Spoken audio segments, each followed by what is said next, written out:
सभी दोस्तों को नमस्कार।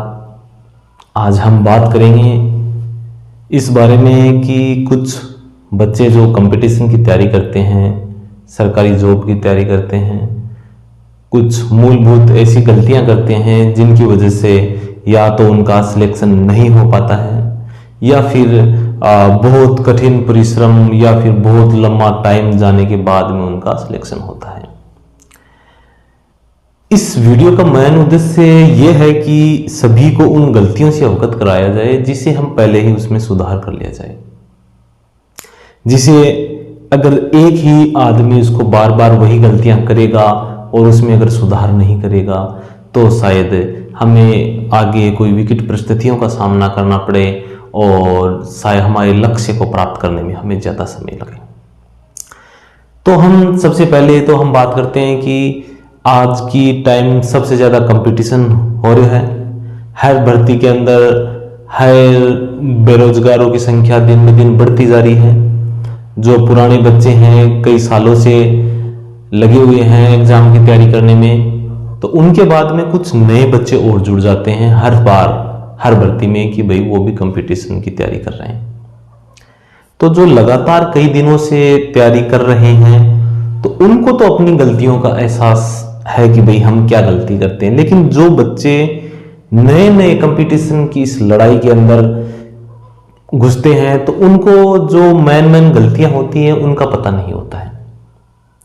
जो बच्चे पहली बार एग्जाम दे रहे हैं, कोई चीज पहली बार एग्जाम दे हुए कोई बच्चों, तो उसके बाद में फॉर्म भरने के बाद में तैयारी करने लग जा, पहली बार एग्जाम देगा तो बाद में बिन एग्जाम में अगर वो असफल होगा भी, कोई सब्जेक्ट में कम नंबर आओगे तो अगर उसको सिलेक्शन को नहीं हो तो किस वजह से नहीं हुआ, की वजह भी वो सिलेक्शन को नहीं हो, बिन चीज को बिन पता चला होगा कि भाई अब की बार आपा मतलब के चीज कौन पढ़ी।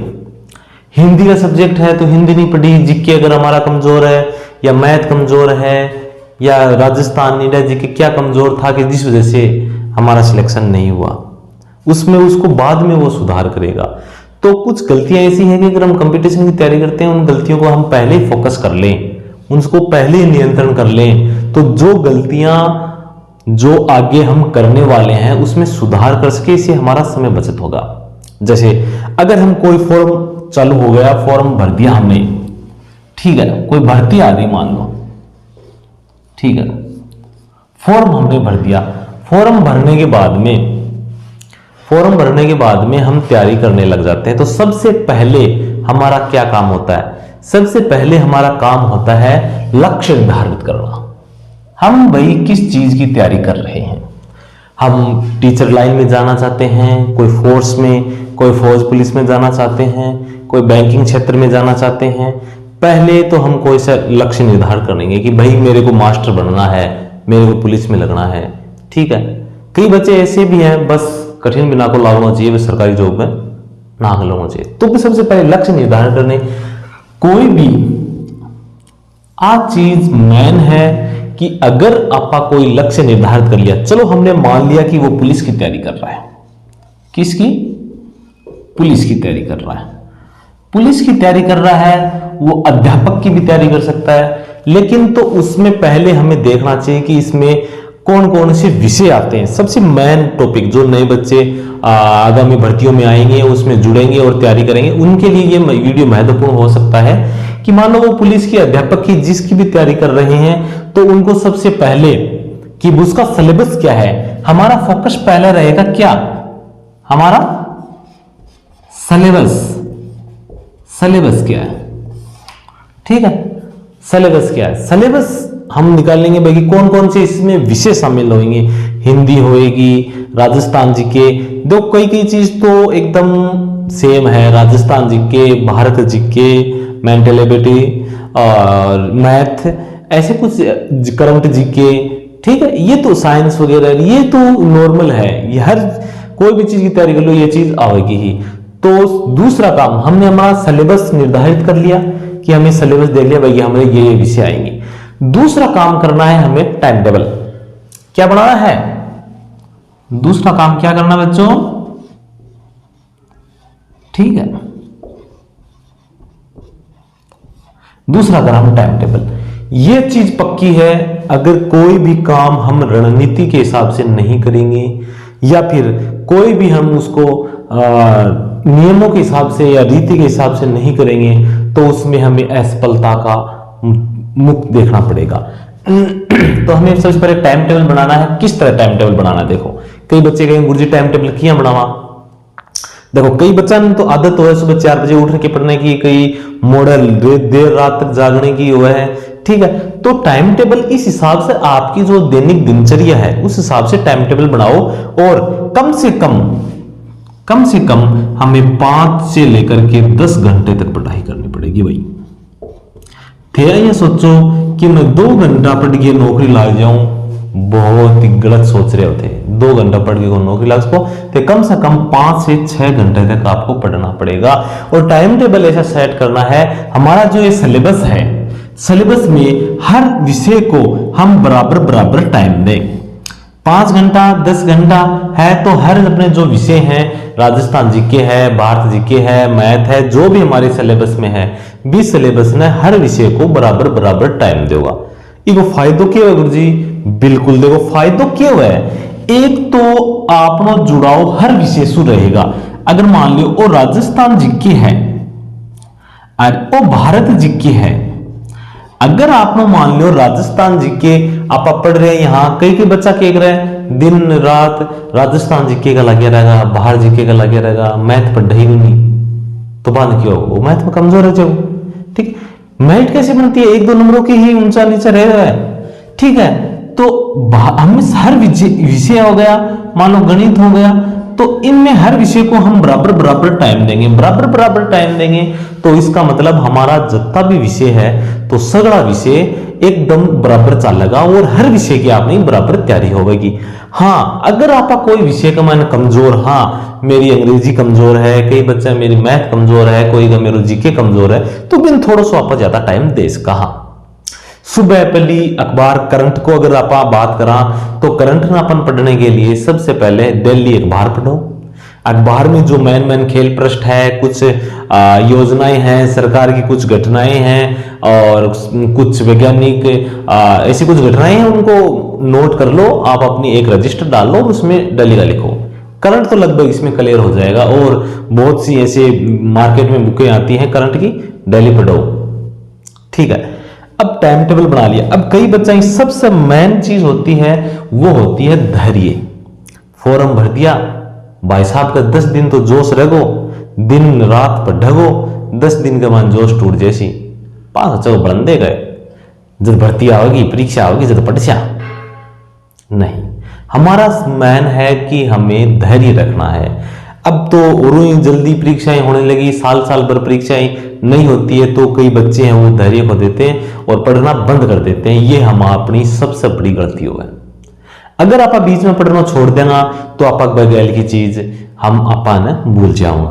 भूलने की वजह से क्या है कि आपने सगली तैयारी है वह चौपट हो जाएगी, ठीक है। हमें छोड़ना नहीं है, लगातार हमें कंटिन्यू तैयारी करनी है। 1 साल परीक्षा ना हो तो इसमें मैन क्या चीज है, जो कई बच्चे होशियार होते हैं लेकिन जो अपना धैर्य खो देते हैं। धैर्य खोने से क्या है कि वो पिछड़ जाते हैं। जो अपने धैर्य आप खरगोश कछो एक आने सुने रही है, वो धीरे धीरे चलते रहे तो कछो जीत जाए। यही धैर्य बना के रखना है और लगातार हमें अपनी पढ़ाई करती रहनी है, लगातार बीच में नहीं छोड़ना है। आप मान लो कोई गाँव वोट जा रहे हैं, रास्ता में जा रहे हैं, जब गाँव आप आने लग जाए, आप बीच में हार जाओ, बंदे को नहीं आओ, गाँव छोड़ो। तो गाँव का अपन नजदीक पहुंच गया, आपने लक्ष्य के अपन नजदीक पहुंच गया, बीच में आप छोड़ रहे हैं, बात चीज आपने गलत है। हमें धैर्य को अपने बना के रखना है।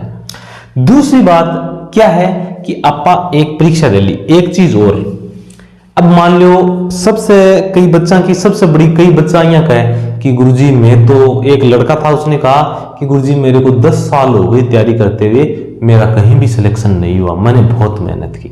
आ चीज अच्छा कहेंगे लगे कि एक बहुत ही मेहनत कर रही है, 10 साल तक कंटिन्यू तैयारी कर रही है, अरबी को बैठे एक चपड़ासी नहीं बारी को नहीं आ रही, 4th ग्रेड की कोई भी परीक्षा में पास नहीं हो रहा। ये हो सकता है कि हालत में पॉसिबल को नहीं।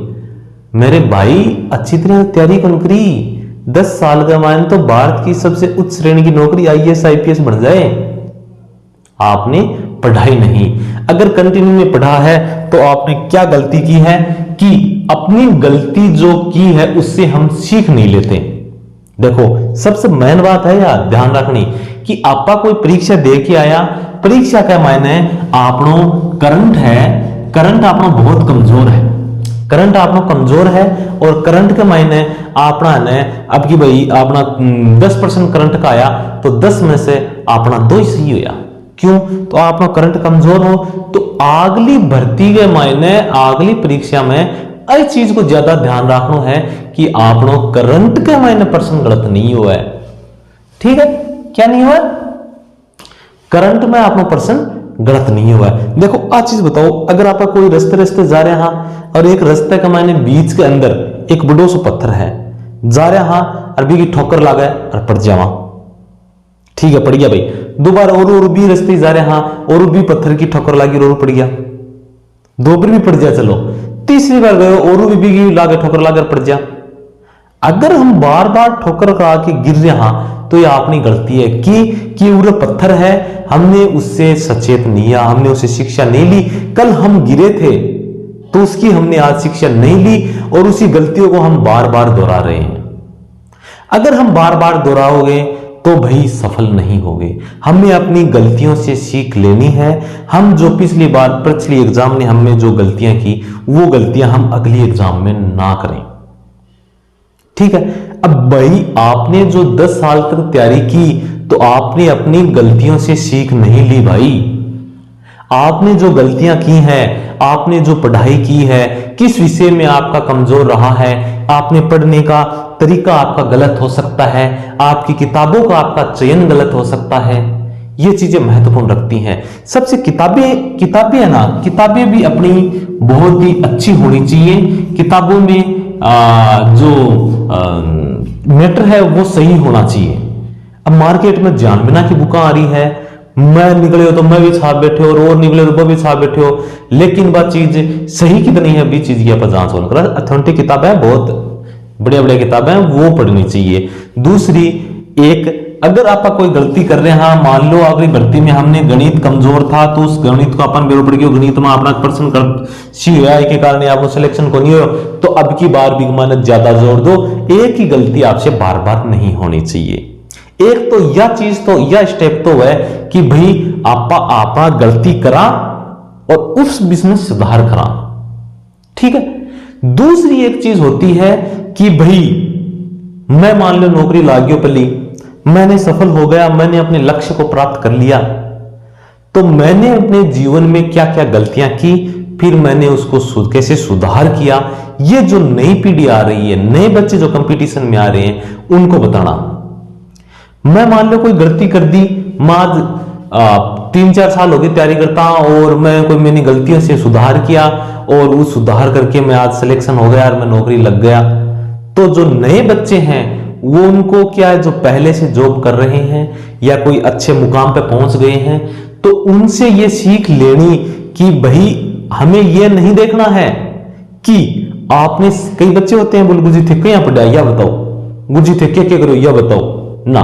ये पढ़ाई तो हर आदमी का अलग अलग तरीका हो है, ठीक है, लेकिन आज चीज बूझनी चाहिए कि गुरुजी आपने पढ़ते समय जो तैयारी करी उसमें आपने क्या क्या गलतियां की, वो गलतियां हम ना करें।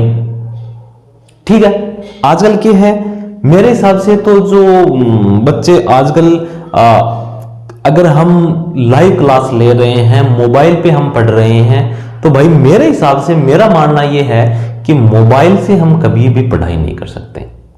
अगर हम कोचिंग के अंदर बैठे हैं तो कोचिंग का उद्देश्य क्या है, कोचिंग हम कर रहे हैं, हमारा कोई क्वेश्चन हमें नहीं आ रहा है, हमें कुछ बात पूछनी है तो गुरुजी सामने बैठे हैं, जड़ते से पूछ लिया पा कि गुरुजी एक मायने यह चीज कहीं आ है, तो भी को अपन उत्तर तुरंत मिल जाए। गुरुजी बता देगा कि गुरुजी वो मैथ को सवाल है, एक माने वो आ रहे हो नहीं, तो गुरुजी सर बता देगा कि भाई आले वो उत्तर है एक माने अहिया प्रश्न होगा गो। लेकिन ऑनलाइन भी वीडियो कमेंट चल रहे हैं, ते आज कमेंट करोगा मैं 1 महीना बाद देखूंगा, तो ऑनलाइन कभी पढ़ाई नहीं होती है, मेरा मानना यह है। लेकिन ये ऑनलाइन किसके लिए ज्यादा बेटर है, मान लो कोई बच्चों नौकरी कर रहे है, अरबी के साथ साथ दूसरी नौकरी की भी वो तैयारी कर रहे है उच्च पद के लिए, वो टाइम निकाल के कोचिंग कौन कर सके, टाइम निकाल के कोचिंग का मायने कौन जा सके, वो ऑनलाइन में पढ़ सकता है। उसके लिए वो चीज बेस्ट है, क्योंकि वो कोचिंग में नहीं जा सकता, साथ में अपनी ड्यूटी टाइम पे, या कई बच्चे ऐसे हैं जो आर्थिक तंगी भी हो सकती है, ये भी हम कह सकते हैं, या फिर उस रिवीजन करने के लिए कोई बच्चे कोचिंग कर ली, 1-2 बार कोचिंग कर ली, कुछ उनकी कुछ गलतियां हैं, कोई चीज नहीं आ रही है, वह बूझ ली, तो उसमें अपने वीडियो के जरिए अपनी पढ़ाई कर सकता है और उसका रिवीजन कर सकता है, उसके लिए है। ठीक है, तो कोई भी सक्सेस व्यक्ति है, कोई सक्सेस अधिकारी बन गया है, तो उनसे यह चीज पूछना कि भाई सर आपने जब पढ़ाई की तो आपने क्या क्या गलतियां की, कि वो गलतियां हम दोबारा ना करें। ठीक है, आजकल कई बच्चे क्या है, कोचिंग के अंदर जाते हैं और कोचिंग में जाते ही अपना जो मेन उद्देश्य है उससे भटक जाते हैं। ठीक है, पढ़ने तो आयो हो लेकिन करना कुछ ही लगे हो, पढ़ा हाथ ही को नहीं, पूरे दिन अठिन फिर वो गए शहर में अठिन जा, इसलिए वो चीज नहीं। एक तो अपने लक्ष्य से कभी भटकना नहीं है। एक सबसे मेन क्या होती है तैयारी के अंदर, सबसे अच्छी होती है और सगली बढ़िया चीज राखनी है क्या, संगत। संगत अगर बात करें तो होती है मित्र। ये सबसे पहले हम निर्धारण करता है कि हमारे मित्र कैसे हैं। हमारे मित्र होंगे उसी राह पर, जैसे हमारे मित्र हैं उसी राह पर हम चलेंगे। ठीक है, जैसे हम अच्छे मित्र बनाओ, ऐसे नहीं कोई टपोरी टाइप आओ जो पढ़ने नहीं आता है, कोचिंग में केवल मजे लेने आता है, उसका कोई मकसद ही नहीं है पढ़ने का, नौकरी लगने का। ऐसे अगर हम बच्चे के साथ में पढ़ेंगे, ऐसे अगर हम मित्र रखेंगे तो वही वो हमारे मूल उद्देश्य से हम भटक जाएंगे। तो हमें अच्छे मित्र बनाना है, जो जिसके साथ में रहना है, जो अच्छी तैयारी करता हो। ठीक है, जिसमें मित्र का, संगत का एक ऐसा असर है कि अगर हमारी साथ में 2-4 लड़के पढ़ रहे हैं तो अगर कोई चीज मन नहीं आवे तो मेरे साथ वाला बिन पढ़ बूझ लियो, बिन नहीं आवे तो वो मन बूझ ले, या दोनों लड़के चल रहे। ठीक है, और सबसे ज्यादा ये चीज है, एक ये है कि भाई कोई भी आजकल कोई भी बच्चे हैं वो पढ़ाई करते हैं, कोई दूसरों नौकरी लागे हो तो उसे ईर्ष्या भाव रखते हैं कि नहीं, हमें उसके ईर्ष्या भाव नहीं रखना है, हमें उसके जो मोटिवेशन है वो रखना है, और जो उससे हमें सीख लेनी चाहिए कि भाई अब ये लग गया, अब की बारी मेरी है, अब मैं लगूंगा। ठीक है, हमें जो कोई गलतियां हैं बार बार जो दोहरा रहे हैं वो गलतियां हम नहीं करें। हमने जो नौकरी लग गए, हमने जो गलतियां की हैं, मैं नहीं चाहता कि वो गलतियां आप करें। ठीक है, एक क्या है, जब हमारा सबसे पहले देखो, हम जब तैयारी करते हैं, सिलेबस निर्धारण कर लिया, टाइम टेबल हमने बना लिया, हर विषय को हम बराबर टाइम दे रहे हैं। ठीक है, हमारा एक देखो ये चीज ध्यान रखनी है, हर विषय का मान लो हमारा कोर्स हो गया, पूरा विषय का हमारा कोर्स हो गया, हमने सब जितने भी विषय थे हमारी परीक्षाओं के, सभी विषयों को आप कोर्स कर लियो। कोर्स करने के बाद में प्रैक्टिस सेट आते हैं, बाद प्रैक्टिस सेट करो और देखो कि आपका कताक नंबर बन रहा है। ठीक है, कताक नंबर बन रहा है, इस चीज को ज्ञान करो। आप पढ़ाई कर रहे हैं तो दिन के अंदर प्रश्न पूछना, जो आप दिन के अंदर पढ़ा वह प्रश्न पूछना, जिससे इसके फायदा होगा, इससे एक फायदा होगा कि अपन भी चीज को रिवीजन हो जाएगा, फोकट कमाए नहीं। साथ में कोई लड़को है, आज आप पढ़ लियो कोई भी कि भाई कोई भी एक क्वेश्चन याद कर लिया। ठीक है, कि प्राण दैहिक स्वतंत्रता कौन से अनुच्छेद में है, 21 में। ठीक है, अनुच्छेद 21 में है, तो ठीक है, ये चीज कोई साथ में मुझे भाई प्राण दैहिक स्वतंत्रता कैसी है, ऐसे प्रशस्ता का अंत कौन से अनुच्छेद में है, तो अगर आप चीज भूल गया तो साथ वालों को बताओगे तो बिक भी याद होगा और आपने भी याद होगा, और इसे कि रिवीजन धीरे धीरे चलता रहता है। तो इसे हमारा सब्जेक्ट पूरा हमने क्लियर कर लिया, फिर के बाद में सोचा कि एक बार सिलेबस अपना पूरा कर लियो तो आप फिर दोबारा उसी सिस्टम पर लग जाना है और नई चीज खोज करनी है। कि अगर आप 1-2 बार 3 बार 4 बार आप सिलेबस ना कवर करना, जब बात चीज आपने याद होगी। और सबसे ज्यादा है कि जब आपने एग्जाम नजदीक आ जाए, एग्जाम का 1 महीना बच जाए, ठीक है, तैयारी कर रहे हैं, हम पूरे तैयार हैं, हमने करंट अच्छा तैयार कर लिया है और हमने राजस्थान जी के, भारत जी के, मैथ और सभी अच्छी तरह से हमने पढ़ लिया है, तो हमारा फर्ज बनता है हमारी परीक्षाएं चालू हो जाएं तो उस पे हम सबसे पहले जो प्रश्न पत्र है प्रैक्टिस करो। हम उसका जो अब मार्केट में बहुत सी बुकें ऐसे हैं, ऑनलाइन प्लेटफॉर्म पर भी प्रैक्टिस सेट उपलब्ध हैं, उससे हमारी प्रैक्टिस करेंगे कि भाई जो मॉडल पेपर निकालेंगे तो हमें उसमें कितने नंबर बन रहे हैं, कितने नंबर आ रहे हैं, कितने % हमारे सही है। कितना आप पानी का मायना, हाँ कितना आप तैयारी करिए, साल भर आप मेहनत करिए, पाकती करिए, भी को अपन पता चल जाएगा। और एग्जैक्ट ये कभी देख लेना, जितने आपके प्रैक्टिस सेट में नंबर आ रहे हैं उससे 1-2 नंबर कोई जो फर्क पड़ा, वो 32 नंबर थारा बनेगा। प्रैक्टिस सेट में आपके अच्छे नंबर आ रहे हैं, आजकल लेके चलना है अपन 80% से अबाउ, इससे नीचे तो चाल नहीं, 80% से ऊपर लेके चलाना जदिया आपने चीज क्लियर होगी। ठीक है, आजकल समाज में क्या चीज चल रही है कि लोग एक दूसरे को नुकसान पहुंचाकर आ चीज पढ़ना को प्रयास करें, आगे बढ़ना को प्रयास करें, लेकिन कभी भी हम किसी को चोट पहुंचाकर, दुख पहुंचाकर हम आगे नहीं बढ़ सकते। देखो पूरे आजकल देखो समाज में यह है कि खुला आसमान है, आसमान में सभी पतंग उड़ा रहे हैं, पतंग उड़ाने, खुला आसमान है, बहुत लंबा चौड़ा है, उड़ाओ, पतंग उड़ाकर आनंद ले रहे हैं। ठीक है, नहीं लेते, लेकिन हम क्या है, दूसरों की पतंगों को काट कर आनंद लेते हैं। दूसरा की पतंग ने काटने में जो तो आनंद आवा नहीं बतौर खड़ा भाई दूसरा, इसलिए हम दूसरे को दुख पहुंचाकर हम सुख की आशा करते हैं, लेकिन ये सृष्टि का नियम है भाई, हम दूसरों को दुख पहुंचाकर हम सुख प्राप्त नहीं कर सकते। दूसरे की पतंग अगर हम काट रहे हैं तो कोई इनका दूसरा हमारी पतंग काटेगा। उड़ाओ ना भाई, सभी उड़ाओ, खुला आसमान है। दूसरों को दुख पहुंचाकर हम सुख की इच्छा क्यों करते हैं? जो आपके विरोधी हैं वही आपके लक्ष्य प्राप्त करने के बाद में सहयोगी बन जाएंगे। ठीक है, तो यह चीज हमें मेन ध्यान रखनी है। हमारा सिलेबस कवर होने के बाद में एक कोई भी हमारा जो एक हमारे बीच में मोटिवेट होते रहना है। कोई चीज हमें कमी है तो हमें किसी गुरुजन, भाई, बड़े भाई सबसे पूछ लेना है। और हमें एक तो पथ भ्रष्ट नहीं होना है और एक बीच में हौसला नहीं खोना है। ये एग्जाम के अंदर बहुत महत्वपूर्ण करता है। तो दोस्तों, अगर आप भी कंपटीशन की तैयारी करते हैं और आपको किसी प्रकार की समस्या है तो कमेंट में जरूर बताएं, उसका हम समाधान करने का प्रयास करेंगे और अपने अनुभव के आधार पर आपको एक लक्ष्य की प्राप्ति करने में हम सहयोग करेंगे। फिर मिलते हैं कोई नए टॉपिक के साथ में और नए जोश के साथ में।